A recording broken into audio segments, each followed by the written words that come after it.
Assalamualaikum warahmatullahi wabarakatuh.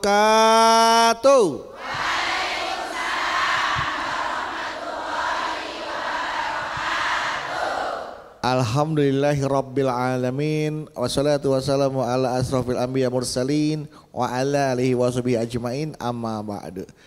Jemaah, senang sekali hari ini saya Bedu kembali hadir menemani Anda di program kesayangan kita semua. Di mana lagi kalau bukan di Jalan Dakwah yang disiarkan dari Masjid Al-Khairiyah, Menara Syariah, kawasan CBD Pantai Indah Kapuk 2. Dan seperti biasa jemaah, dalam setiap episodenya Jalan Dakwah tentunya memiliki tema-tema yang menarik untuk kita simak dan insya Allah bermanfaat untuk kita semua. Yang nanti akan dikaji bersama guru kita dan alhamdulillah beliau sudah berada bersama kita.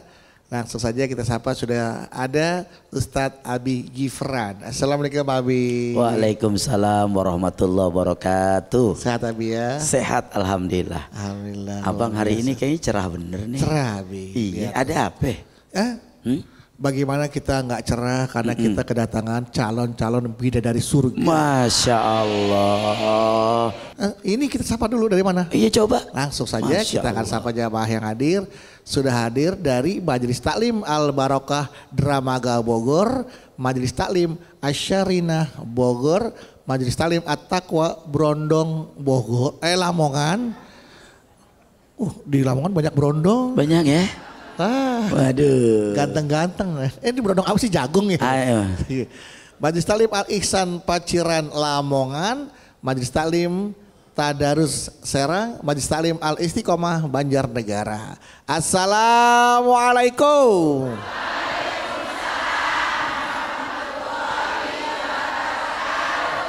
Masya Allah, kompak, keras suaranya ya. Walaupun bidadari tapi suaranya laki. Tapi suaranya keras. Nah, tapi coba lebih keras lagi kalau udah bilang Jalan Dakwah BTV, jamaah bilang meraih berkah menuju jannah. Jamaah gimana? Meraih berkah menuju jannah. Meraih berkah menuju jannah.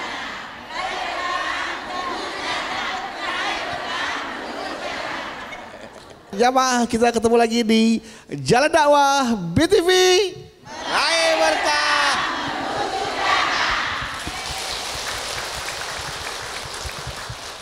Pagi-pagi itu sedam wajah biar wajahnya tuh nggak kaku. Oh gitu. Jadi antara bibir atas sama hidung ketemu duduk. Jadi pagi-pagi abang udah ngasih pahala sama ibu-ibu banyak. Masya Ya kan? Allah. Jadi bahagia. Jadi jangan manyun, tapi sekali aja ya duduk. Bener mau cerita nih ya. Jadi sekarang itu ada istilah yang namanya Golden Age. Udah pernah dengar pasti Bu ya? Golden Age, tahu Bu? Golden apa golden? Age? Usia. Jadi emas itu usia. Usia emas. Usia emas, betul. Ada usia emas, ada usia mbak, ada usia tante, usia om. Iya. Enggak, maksudnya usia emas, perak sama perunggu. Benar. Itu mah kawin Bu, kawin emas, kawin perak, kawin perunggu ya. Nah, Golden Age ini adalah masa paling penting dalam tumbuh kembang anak. Ya, kita mesti jangan sampai terlewat nih ya. Karena di masa-masa kemasan anak kita, masa-masa di mana anak kita bisa tumbuh kembang menjadi pribadi atau mental yang seperti apa. Benar. Disitulah masa-masa mas anak itu. Jadi harus benar-benar diarahkan agar anak kita tumbuh dan berkembang tidak salah arah. Nah sayangnya masih banyak nih orang tua yang kurang menyadari betapa berharganya momen-momen atau waktu-waktu yang namanya Golden Age itu. Inilah tema yang nanti akan kita bahas Abi. Saat kehadiran orang tua penentu jalan hidup anak. Sebagai orang tua yang baik janganlah melewatkan masa Golden Age. Karena ini adalah waktu yang singkat namun penentu masa depan anak. Seperti apa? Langsung saja kita simak tausiah bersama Abi. Silakan Abi. Subhanallah walhamdulillah wala ilaha Allahu akbar wala haula illa billahil aliyil azim Bismillahirrahmanirrahim. Assalamualaikum warahmatullahi wabarakatuh.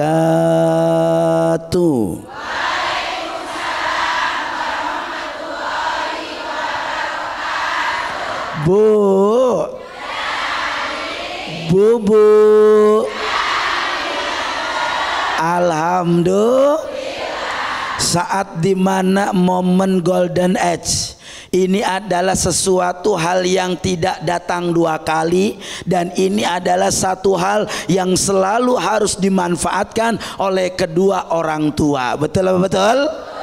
Di mana saat ketika Allah memberikan keturunan kepada kita, memberikan daripada amanahnya kepada kita, sebagaimana dalam hadis yang Nabi sampaikan, kullu mauludin yuladu alal fitrah, setiap di antara anak yang lahir semuanya dalam keadaan suci.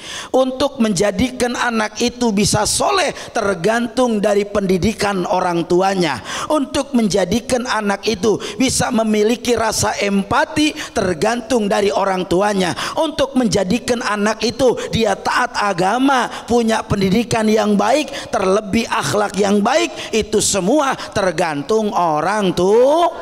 Sehingga Nabi menyarankan dalam hadisnya kepada kita, apa kata Nabi? Ayusinul ismu wa adabuhu, maka berikanlah kepada anak-anakmu yang pertama adalah baguskan namanya.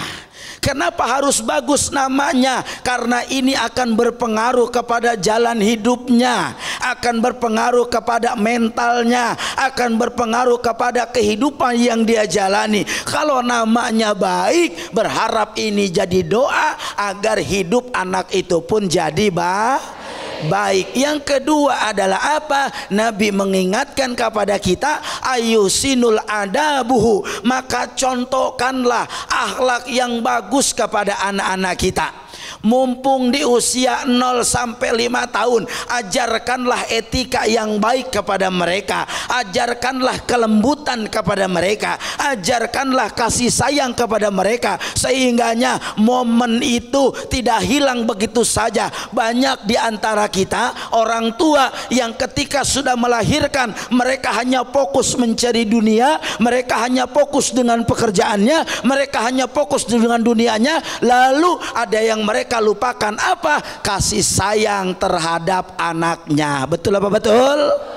Ada yang begitu, ada yang cuma pengen bikin ngurusnya nggak mau, ada yang begitu, ada. Mana orangnya? Ayo, maka peran kita sebagai orang tua amat sangat penting untuk anak. Betul apa betul? Jadi kalau anak kita pengen tumbuh dengan akhlak yang mulia, anak kita pengen tumbuh dengan penuh rasa kasih sayang, hadirkan kehadiran orang tua untuk melengkapi kehidupan anak. Kalau kita tidak hadir pada kehidupan mereka, maka jangan harap mereka akan merasakan kasih sayang orang tuanya. Betul apa betul? Betul apa betul? Siap jadi orang tua yang baik? Amin ya robbal. Amin. Baik Ibu, tepuk tangan untuk Abi. Ya. Sekarang langsung saja udah kasih kesempatan jamaah untuk bertanya. Siapa yang mau tanya? Siapa yang mau tanya? Siapa yang mau saya? Mau Bang Bedu? Saya. Bawa pulang mau? Jangan Bu, saya udah punya. Iya, Ibu, benar. Silakan. Iya Ibu, silakan. Dari Majelis Taklim Al Barokah Bogor. Namanya nenek. Iya. Satu apa 2 kali? 2. Yang nenek. Iya, udah nenek. Panggil saya nenek semua ini. Oh benar. Jadi saya panggil nenek aja ya. Oh nenek Restu ya gitu. Iya. Siap Nenek Atika Restu. Nenek Atika Restu. Mau tanya Abi? Silahkan Bu Nenek. Saya bingung dong. Nenek aja, kalau udah ibu pasti masih ibu-ibu. Nenek udah nenek-nenek. Iya, jadi jangan Bu Nenek. Jadi ini Nenek Bu. Ya, mau tanya Abi? Boleh Nek. Saya punya adik cewek, tapinya sudah menikah. Suaminya kerja di perusahaan swasta dan adik saya pun kerja di perusahaan tekstil. Nah, dia selama hamil pertama dia masih tetap bekerja. Kemudiannya sampai dia lahiran juga masih kerja. Kemudian dia nyewa babysitter. Pembantu gitu ya, yang ngurus anak. Ya, yang ngurus anaknya. Babysitter. Ya. Emang ngurus anak doang atau ngurus anak. Pas udah gitu, selama bekerja dia kan ditinggalin tuh anaknya ya sama ibunya. Setelah itu si yang ngurus anaknya itu mengalami kekerasan fisik dan verbal, katanya sampai anaknya itu dijerotin ke tembok. Nah saya sebagai cucu lah istilahnya ya, cucu ponakan sedih dong ngelihat cucu saya dijerotin ke tembok. Akhirnya ibunya sampai trauma, dia nyari pembantu yang lainnya gitu. Setelah berpikir-pikir kali katanya dia mau nitipin cucunya ke ibu saya, sedangkan saya masih satu rumah nih sama adik saya. Saya nggak setuju dong sebagai kakak gitu ya, karena saya nggak mau ibu saya masa tuanya jadi direpotin dengan cucu gitu ya. Terus sampai ibunya trauma gitu, nggak diberhentiin tuh si pembantu. Nah gitu boleh sampai umpamanya gimana, saya menolak, saya bilang ke ibu saya harus ngejawab itu nggak mau gitu kalau dititipin cucu gitu. Saya dosa nggak kalau umpamanya saya ngusut ke ibu saya supaya nolak gitu pekerjaan suruh ngasuhnya gitu, ngasuh cucu. Oh gitu. Jadi ibu nanya dosa nggak ibu kalau ibu mau ngasut ibu saya? Ibu bukan menghasut, apa artinya ngelarang gitu. Kalau menghasut kayaknya mempengaruhi. Iya mempengaruhi. Atau mengajak atau ibu saya.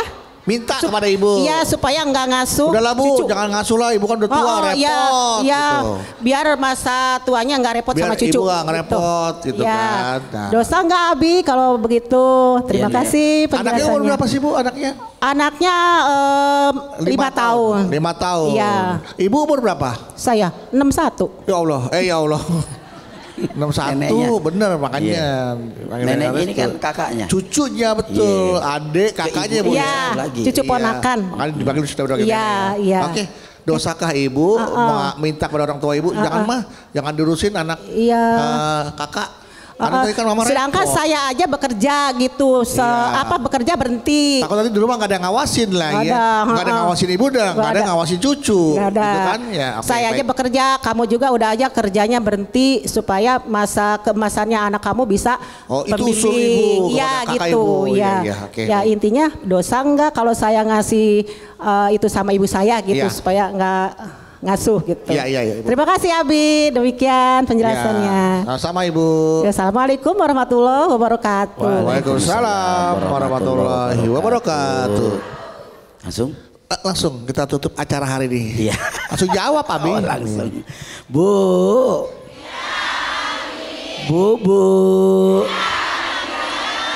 Alhamdulillah. Baik, kewajiban dari mencari nafkah itu adalah hak ada pada suami. Menjadi kewajiban yang ditopang dengan tuntunan agama. Bahwa berhak untuk seorang laki-laki menafkahi istrinya dan anaknya. Betul? Sehingga kewajiban kita sebagai seorang istri tidak menjadi wajib untuk mencari nafkah. Sepanjang apa yang kita bisa syukuri dari apa yang dikasih oleh pasangan kita. Sehingganya dan seyogianya saat ketika kita dikaruniakan seorang anak. Dan memang ini menjadi bagian kewajiban seorang ibu. Untuk merawat, menyayangi, mendidik, menjaga. Bukan cuma hanya memberi pakaiannya. Tapi ada yang lebih jauh dari itu adalah apa? Kewajiban menyambungkan kasih sayang antara anak dan orang tua. Maka seyogianya andai suaminya cukup, suaminya bertanggung jawab, kapasitas cukup itu adalah disesuaikan dengan kebutuhan, bukan sesuai kemauan. Betul. Tapi disesuaikan dengan kebutuhan. Saat memang suami cukup untuk mencukupi kebutuhan kita, maka kewajiban kita sebagai pasangan seorang istri adalah menjaga, menyayangi, mengurus dan mendidik anak. Jangan dulu dikasih ke orang. Kenapa? Karena memang tanggung jawab kita. Jangan sampai lewat. Nanti kalau akhirnya orang tuanya cuek, yang satu hanya ngurusin kerja, yang satu hanya ngurusin kerja, akhirnya anak tidak ada kedekatan dengan orang tua. Betul apa enggak? Betul apa betul? Jadi kewajiban siapa ngurusin anak? Salah satunya memang hak kewajiban dari seorang orang tua. Maka oleh karenanya jangan cuma tadi pengennya kenceng, pengennya kayak orang yang kayak mau apa gitu. Udah dikasih malah nggak bertanggung jawab. Ada yang begitu ada?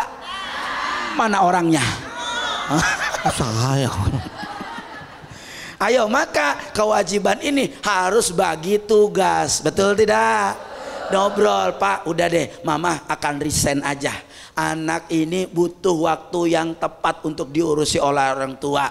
Ini momen tepat agar mereka merasakan kasih sayang dari orang tuanya. Kayaknya Mama akan selesaikan dulu tugas kerja Mama. Mama akan fokus ngurusin anak-anak. Insya Allah rezeki yang Papa punya dari Allah cukup buat rumah tangga kita. Amin ya robbal. Jangan harus kerja tapi ini anak diurusin sama neneknya.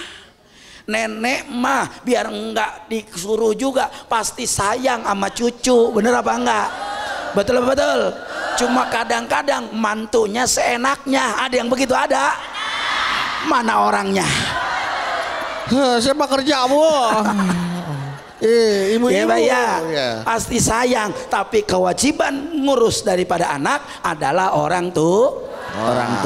Apalagi ada yang namanya bukan istilah ya, ungkapan bahwa Umi al madrasatun. Betul. Ibu adalah sekolah pertama bagi anak-anaknya. Ibu mau anak-anak ibu mencontoh orang lain yang belum tentu perilakunya baik atau tidak seperti ibu harapkan.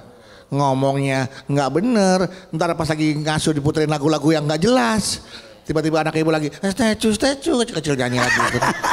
Ya kan? Jadi gimana lagunya? Statue. Oh gitu ya. Masih kecil maksudnya, kalau udah gede mah nggak ada masalah. Tangannya gimana tadi? Statue. Ya seperti itu, masih kecil ya kan. Ya jadi kayaknya salah pendidikan. Nah, betul. Tugas ibu lah di sini. Makanya betul kata Abi, resign lah terlebih dahulu, jangan sampai anak dididik dengan cara yang salah dan diisi dengan contoh-contoh yang juga tidak benar dan tidak baik. Makanya ibulah yang menjadi sekolah pertama bagi anak-anaknya, gitu Bu ya. Jadi kalau ibu ngajak ke bilang mah janganlah, biar aja ibu yang ngurus sendiri, itu nggak ada salah ya, itu kan nggak ada salah. Ingatin biar aja ya. Ada rasa tanggung jawab dari orang tua untuk anaknya. Oke ibu Restu ya, Ibu Nenek Restu. Tepuk tangan buat Nenek Restu. Baik, setelah ini kita akan kembali lagi jadi jamaah. Jangan kemana-mana, tetaplah bersama kami di Jalan Dakwah BTV. Meraih berkah menuju jannah.